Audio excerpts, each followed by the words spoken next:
سلام دوستان، با آموزش تعویض لنز براید در خدمت شما هستیم. با آثار صرف پیس ها رو باز میکنیم.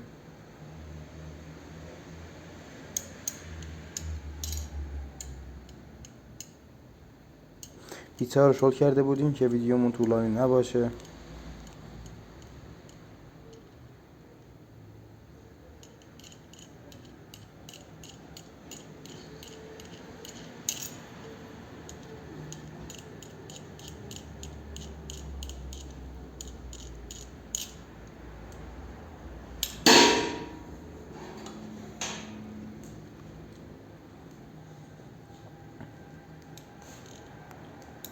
دوستان با یک پیچ گوشتی تخت خار فنر رو در میاریم.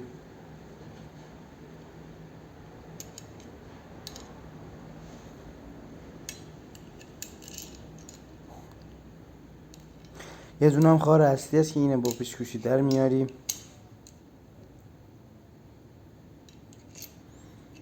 بعد پین های لنز رو با انگشت از پشت فشار میدیم در بیاد.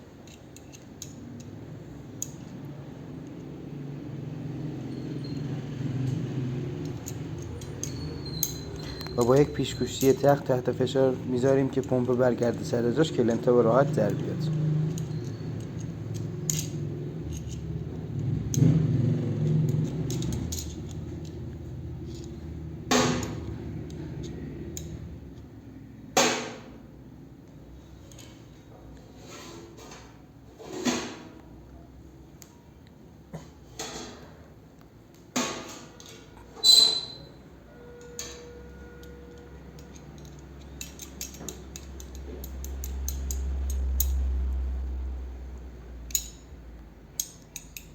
بعد که لنتا رو اینجوری در آوردیم،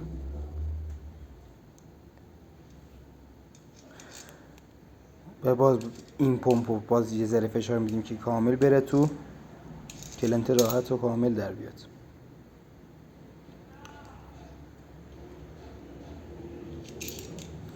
همونطور که در آوردیم لنت ها رو همونطوری باز سر جاش میذاریم و لنت چپ و راست نداره.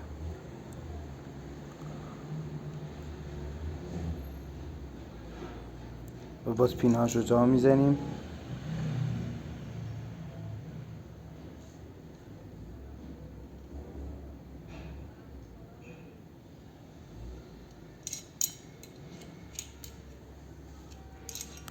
فنر لنت رو قبل از اینکه پین بالا رو جا بزنیم فنر لنت رو میندازیم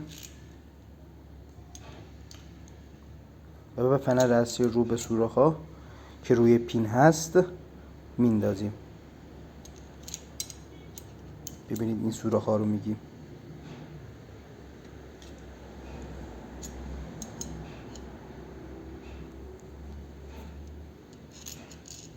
یه دونه هم سوراخ تو پایین است که باید اینم با هم بر دست بیاریم بالا، پینو که این سوراخ این فنره کامل بره تو سوراخ.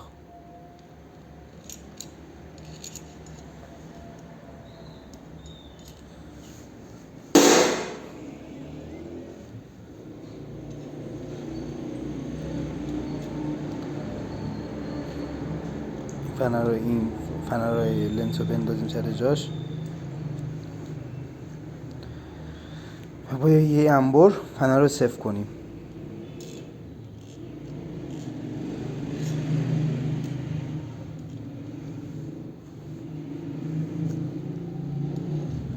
بعد 10 بار ترمز میکنیم که پمپمون پر بشه و لنتا بچسبه به فلنزه یا همون دیسک ترمز.